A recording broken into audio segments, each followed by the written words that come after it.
Bonjour, eh bien nous nous retrouvons aujourd'hui pour présenter la spécialité langue, littérature et culture étrangère dans anglais. Et j'ai avec moi Madame Jeffrey qui est professeure donc de cette spécialité. Madame Jeffrey. Bonjour.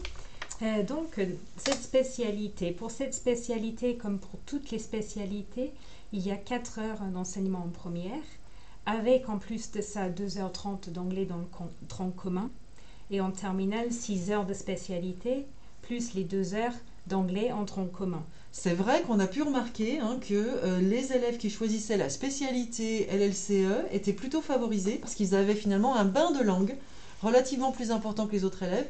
Et vous le dites bien, alors c'est LVA et LVB, donc anglais plus italien, allemand, espagnol, mais ils ont généralement de meilleurs résultats dans le tronc commun, dans la langue vivante A. C'est sûr, quand on en est à faire 4h30 ou 8 heures par semaine, ça fait beaucoup d'anglais, on est très exposé à la langue. Alors, ensuite, les objectifs. Donc, cette spécialité a comme objectif d'approfondir les connaissances de la langue anglaise des élèves et aussi d'approfondir leurs connaissances en littérature et culture anglo-saxonne. Alors, c'est la culture anglo-saxonne, c'est-à-dire qu'on ne se limite pas à la culture britannique. Tout à fait. Donc, il peut y avoir des projets axés autour de l'Afrique, par exemple les pays anglophones en Afrique ou bien aux États-Unis. Voilà. On vise aussi à développer leur goût de lire par le biais d'extraits littéraires ou d'œuvres intégrales. Mais les supports dans cette spécialité sont très variés. Donc il y a des extraits littéraires certes, mais il y a aussi des articles de presse qu'on lit. On fait des extraits de films et de séries, on regarde des documentaires. Et l'élève va être amené à étudier un tableau ou bien une chanson, puisque tout est fixé dans un repère historique et culturel. Donc finalement, c'est l'art en général, la culture en général anglo-saxonne. Je dois quand même rappeler qu'ils ont tout de même à lire 2 œuvres dans l'année. Tout Donc à fait. ça reste quand même une spécialité qui est quand même littéraire. Même si on fait on étudie d'autres œuvres artistiques, c'est avant tout littéraire. Oui, alors ils ont quand même l'habitude de faire un peu de littérature déjà dans le tronc commun. Donc là, les extraits vont être plus longs et comme vous l'avez dit, il y a une œuvre intégrale à étudier. Alors, il n'y en a eu qu'une cette année. Oui. Normalement, il devrait y en avoir 2, mais le programme a été un peu réduit du fait du Covid. Donc, ils lisent un livre entier, mais qui est adapté à leur âge. Mais donc, il y a beaucoup de supports. Ce n'est pas purement littéraire. Il y a d'autres choses à... Oui, c'est un livre adapté à leur âge et ce n'est donc pas un livre bien trop long. Alors, il fait un certain nombre de pages quand même. Oui, mais ce n'est pas quand même en 6 non, volumes. c'est pas un gros pavé. Non. Voilà. Alors, ensuite, les compétences que les élèves vont travailler avec vous. Donc les élèves, quand on s'attend d'un élève qui demande cette spécialité, qu'il ait déjà une certaine aisance à l'oral, puisqu'on va mettre l'accent sur l'oral en classe. L'élève doit prendre la parole en continu, s'exprimer dans des exposés devant toute la classe et puis participer également à des débats, ce genre d'activité. Et les écrits vont être de plus en plus longs aussi, des rédactions, des commentaires, des critiques et puis à la fin une synthèse. Donc aussi bien des travaux écrits qu'oraux. Finalement, vous le dites bien, ceux qui ont envie de faire cette spécialité quand ils sont en seconde, on va les choisir, enfin on va leur dire si toi tu as déjà plutôt un niveau d'oral qui est satisfaisant, c'est une bonne idée pour toi cette spécialité. Voilà, il faut que l'élève ait une volonté de communiquer à l'oral et qu'il est intéressé par la matière, qu'il regarde des séries par exemple à la maison en anglais, que ce soit quelque chose qui l'intéresse. Alors voilà, c'était ce qu'on disait aussi sur le niveau attendu. Alors si l'élève choisit cette spécialité en fin de première, qu'est-ce qu'on va avoir comme niveau? Donc en fin de première, on espère qu'il obtiendra le niveau B2 et en fin de terminale le niveau C1. Alors pour vous donner une idée, un élève qui a validé l'anglais pour le brevet sort du collège avec un niveau A2. Et le niveau C1 qu'on vise en fin de terminale est plutôt élevé. L'élève va parler de façon très fluide, de façon très confiante. Alors, les thématiques. Donc, en première, on a 2 thématiques. Tout ce qu'on fait relève de ces 2 thématiques. Imaginaire d'un côté et rencontre de l'autre. Donc, pour vous donner des exemples, dans imagination créatrice et visionnaire. Nous avons étudié avec mes groupes cette année les méchantes dans la littérature, dans les séries, les méchantes plutôt que les méchants. Et puis dans le chapitre sur les imaginaires effrayants, c'était plutôt les monstres. Donc on a regardé aussi bien des histoires pour enfants que des séries pour ados avec des vampires, voilà.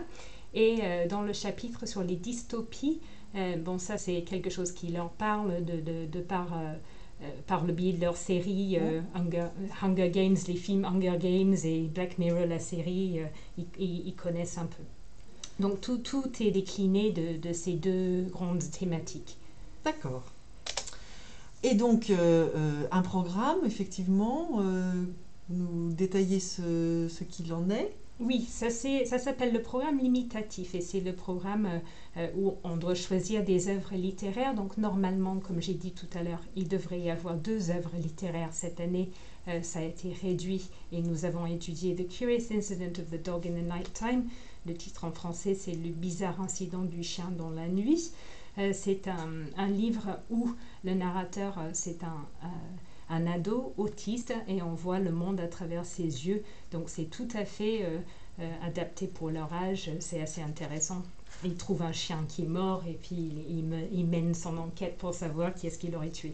Donc le programme limitatif, c'est-à-dire que l'ensemble des élèves en France qui choisit donc LLCE anglais, sont susceptibles de lire ces livres. Et nous, au lycée Rosa Parks, tous les élèves, alors il y a 2 groupes, vous enseignez dans un des groupes et un autre groupe est enseigné, enfin une autre personne enseigne le deuxième groupe. Il y a les mêmes livres qui sont travaillés pour tous les groupes. C'est ça. Et donc cette année, donc, on avait choisi le premier livre avec la couverture bleue dont vous venez de parler, et donc on n'a pas pu faire le deuxième, mais on avait choisi lequel On avait fait l'année dernière avec ma collègue, on a choisi les nouvelles de Edgar Allan Poe. C'est des nouvelles qui sont gothiques, donc il y a 2 nouvelles qui comptent comme une œuvre littéraire complète du coup. Voilà, très bien. Alors les œuvres filmiques en première sont facultatives, donc on n'en a pas fait. On fait beaucoup d'extraits de films. On peut aussi faire un film entier, mais pas sur cette liste. Par contre, en terminale, vous avez une œuvre filmique obligatoire. Obligatoire, c'est ça. Donc, très bien. Thématique en terminale, il y en a 3, mais vous voyez bien, la 3e est un peu grisée parce qu'en fait, avec l'épreuve finale qui tombe à la mi-mars, nous n'avons le temps de faire que 2 thématiques avant leur examen et la 3e est traitée en contrôle continu après l'examen écrit. Voilà, donc art et idée, belle idée, expression et construction de soi, et donc la 3e qui reste à faire cette année pour l'instant, voyage, territoire et frontières. Voilà, c'est ce que vous disiez, c'était le programme limitatif, donc la liste de textes à étudier. Donc, comme en première, cette année, nous n'avons étudié qu'une œuvre littéraire plutôt que 2 à cause du Covid. Donc, nous avons fait The Handmaid's Tale, Le Servante écarlate. Et l'œuvre filmique est obligatoire, donc nous avons choisi avec ma collègue 12 Angry Men, 12 hommes en colère, qui est un film en noir et blanc sur les 12 hommes en colère, c'est les 12 jurés qui doivent déterminer si oui ou non l'accusé a commis le crime. Alors, on précise bien que ce programme limitatif est susceptible d'être varié, de varier d'une année à l'autre. Là, actuellement, on a ce programme-là depuis 2 ans. On ne sait pas exactement, peut-être va-t-il changer en partie. Je pense même en première, ça risque de changer à partir de l'année prochaine. Oui. En partie, tout au moins. Donc, l'évaluation en fin de première concerne uniquement les élèves qui choisissent d'arrêter la spécialité. Les autres, c'est du contrôle continu. Donc, ceux qui ne poursuivent pas en terminale auront une épreuve orale de 20 minutes. Qui s'appuient sur un dossier qu'ils auront constitué de documents vus dans l'année et parlent pendant 10 minutes en continu et ensuite on leur pose des questions. L'organisation, on pense, pour l'instant, ça reste à confirmer, pour l'année prochaine, l'organisation serait interne. C'est-à-dire qu'une de mes collègues interrogeant mes élèves. Au sein de l'établissement. Voilà. Par contre, pour l'évaluation donc finale en fin de terminale, il y a 2 épreuves, une épreuve écrite et une épreuve orale que tout le monde passe. Donc l'épreuve écrite dure 3h30 et c'est une synthèse. c'est basé sur des documents que l'élève n'aura pas vus auparavant, mais qui relèvent des thématiques qu'ils ont étudiées. Et l'épreuve orale, ça ressemble beaucoup à l'épreuve pour ceux qui arrêtent en première. C'est constitué de documents, c'est basé sur les documents que l'élève a mis dans son dossier, ou qu'il a étudié pendant l'année de terminale, ou qu'il a étudié pendant le cycle terminal. Donc il peut mettre des documents vus en première. Qu'il a préféré, qu'il a particulièrement apprécié. D'accord. Eh bien écoutez, merci beaucoup De rien. pour l'ensemble de cette présentation, Madame Gieffray. Je vous en prie. Au revoir. Au revoir.